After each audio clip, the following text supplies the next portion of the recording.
Bonsoir à tous et bienvenue dans Réunionnais du Monde, l'émission en partenariat avec Réunionnais du Monde, le site. Installez-vous confortablement. Nous allons très loin, à 16 012 km de La Réunion, dans le Tennessee, à Nashville, à la rencontre de Malika, qui y est installée depuis déjà 1 an et 4 mois et qui est encore avec nous. On a eu l'occasion de te rencontrer, te connaître un peu plus.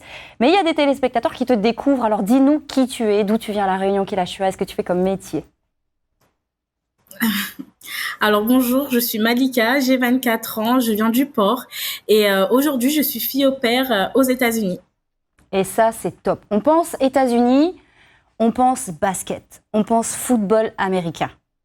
Est-ce que tu as eu l'occasion de vivre ça, cette émotion? C'est énorme, c'est comme une Coupe du Monde, j'imagine que c'est grandiose. Alors oui, j'ai eu l'occasion d'aller voir au moins 3 matchs de football américain et de basket. Alors oui, c'est vraiment grandiose, c'est juste incroyable. Faut savoir que ici tout est en grand et aussi les Américains ils sont très sportifs, ils adorent le football, ils adorent les matchs de basket. Ici quand tu vas dans les bars et ben tu vas voir des écrans de partout et juste du football américain ou du basket et les gens ils vont au bar juste pour aller regarder des matchs à la télé, chose qui est très différent en France ou à La Réunion. Mais oui, ici ils sont très sportifs football. Oh, t'es moi 100 000 PS dans ce stade-là. Waouh! Ça donne pas un peu de pression Oui. là, d'avoir autant de monde autour de soi? Non, tu le vis bien, ça va? Non, ça va. Ça va, j'ai pas la phobie des gens, donc mais après il y a une bonne ambiance, c'est juste incroyable, des feux d'artifice de partout, des spectacles à chaque mi-temps, c'est vraiment des personnes qui crient, qui supportent, qui sont en tachycardie des fois, vraiment le football, enfin le sport ici, ils le prennent vraiment à cœur. Après, moi, faut savoir que je suis allée dans 3 matchs de football américain.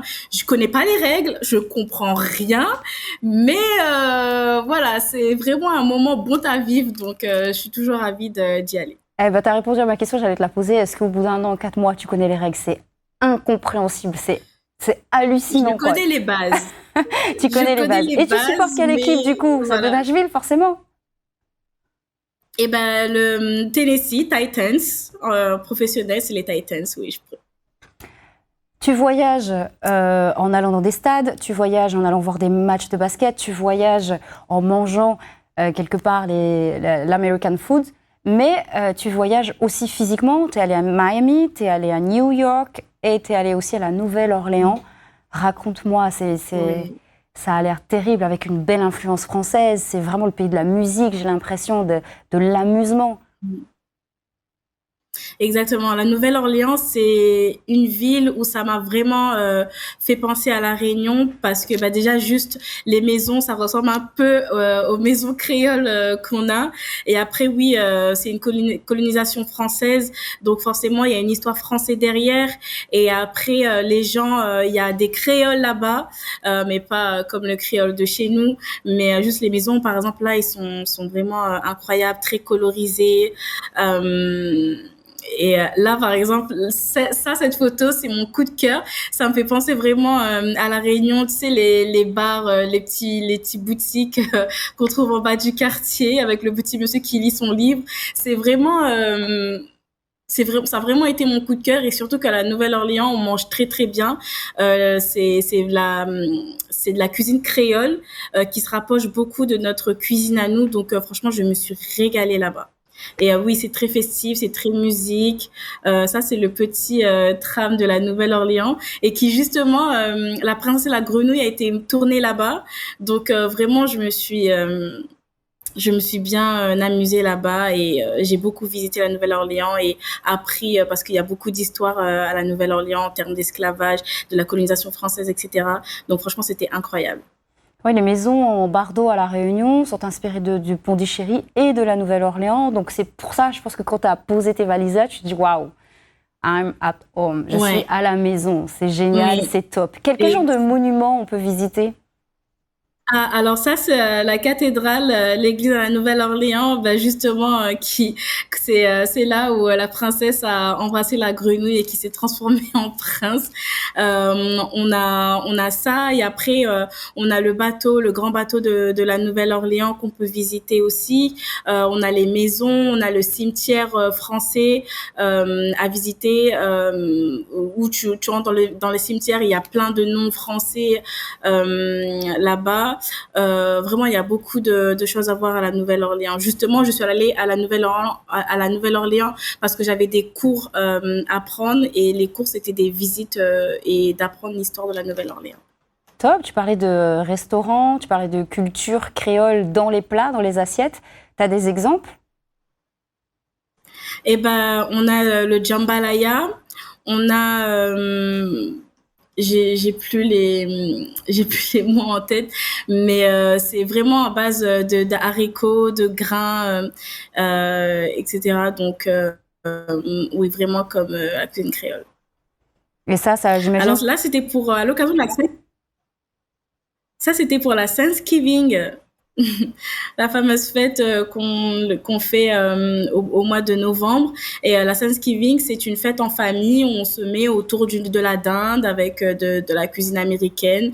Comme là, c'est sweet patate douce, gratin, mais pas gratin de la Réunion, c'est vraiment un gratin américain.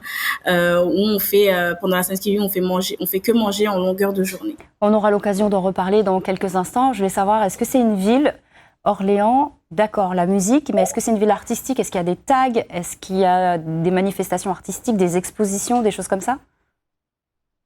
Oui, oui, oui, il y a beaucoup de musées, la Nouvelle-Orléans, c'est beaucoup d'art. Là, par exemple, c'était sur le Bourbon Street, où il y a plein de spectacles, où tout le monde est là, danse, il y a beaucoup de musique, beaucoup de bars. Les gens qui sont en haut sur les balcons, qui te lancent les colliers de la Nouvelle-Orléans. Là, c'est les tags de NOLA, qui veut dire Nouvelle-Orléans, Louisiana. Après, oui, la Nouvelle-Orléans, c'est très connu pour le Mardi Gras, qui est bientôt, qui est la semaine prochaine d'ailleurs. Donc, la semaine prochaine, à la Nouvelle-Orléans, ça va être très festif à cause du Mardi Gras, qui est une grande fête là-bas. On revient à Nashville, cette fameuse ville où tu as atterri il y a un petit bout de temps. Et pourquoi cette ville? 1 an et 4 mois. Ben, franchement, c'était le pur hasard. C'est par rapport à ma famille. J'ai matché avec cette famille, enfin la famille qui était à Nashville. J'ai eu un gros coup de cœur et ils habitaient à Nashville et du coup, un peu par hasard, on va dire. Tu disais que c'était une ville. Ça, c'est Nashville aussi? Oui, oui, oui. C'est Nashville avec le bâtiment de Batman, on va dire. Le bâtiment de AT&T qui a les oreilles de Batman. On appelle ça le bâtiment de Batman. Tu peux nous dire quelques mots là en anglais, je suis heureuse de faire cette émission, venez aux États-Unis, venez visiter, ouvrez-vous aux différentes cultures, enfin ce que tu veux quoi. I'm so glad to be here and thank you so much to welcome me here. You should come to America because you'll be because this country is really amazing. So you should come and live this experience. Alors maintenant que tu fais la traduction, parce que Nathan Mouni ne comprend pas l'anglais, hein. Alors j'ai dit que je suis très contente d'être ici, de vivre cette émission avec vous et que vous devez venir aux États-Unis parce que c'est un pays incroyable et que c'est une expérience juste à vivre. Alors venez. On sait que dans la culture américaine, il y a Halloween qui est très marqué, il y a évidemment Christmas, Noël qui est très marqué aussi. Mais il y a un événement dont tu nous as parlé tout à l'heure qui est Thanksgiving. Alors, qu'est-ce que ça veut dire cet événement? Qui ça réunit et quelle est la symbolique? Alors, Thanksgiving, ça réunit les amis et les familles. Alors, si on a je te donne la traduction de Thanksgiving, c'est thanks, merci, et giving, c'est donner. Alors du coup, c'est un moment de partage. C'est une journée où on partage de la nourriture, où chacun ramène un peu ses spécialités. Voilà, on se retrouve entre amis et en fait entre amis et famille autour de la table. On fait que manger en longueur de journée. Alors nous, on conseille pendant la Thanksgiving, il faut mettre des vêtements très confortables parce que à un moment donné, donné, quand le ventre il gonfle, il faut être confortable. Et vraiment, c'est vraiment une fête qui est très américaine. Et pendant cette journée-là, on partage des moments, on fait des tours de table en disant oui, I'm grateful, je suis Reconnaissant. heureuse, je suis fière, reconnaissante d'avoir ci, d'avoir ça, et en parlant des gens autour. Donc c'est vraiment, on va dire, très mignon. Ouais, limite, c'est plus important que Noël. Est-ce qu'on peut parler de la famille dans laquelle tu es actuellement? Qui tu gardes? Quel âge ils ont les enfants? Qui tu gardes? Ce que tu fais? À quel moment tu les déposes? Tu les emmènes à l'école? Tu fais faire les devoirs? Et le métier de ces gens-là qui, finalement, peut-être n'ont pas de temps pour s'occuper de leurs enfants comme ils le souhaitent. Alors moi, je garde 2 enfants maintenant, une petite de 1 an et un grand de 4 ans. Alors moi, mes journées typiques, alors je commence ma journée à 9h. Le grand, il est déjà à l'école, les parents le déposent à l'école directement. Du coup, moi, je commence à 9h et je fais des activités avec la petite de 1 an. On fait des activités de motricité. Je l'emmène promener. On fait des activités ensemble. Et ensuite, je le mets à la sieste. Et à midi, je vais récupérer le grand à l'école. Et ensuite, l'après-midi, c'est des après-midi très différents. C'est soit on va au parc, soit on va au musée, soit on va au zoo. Enfin, en tout cas, on passe du temps à l'extérieur ou à l'intérieur avec des activités manuelles. Et puis voilà. Et les parents, le père, il est professeur à Vanderbilt, une grande université à Nashville. Et la mère, elle est journaliste.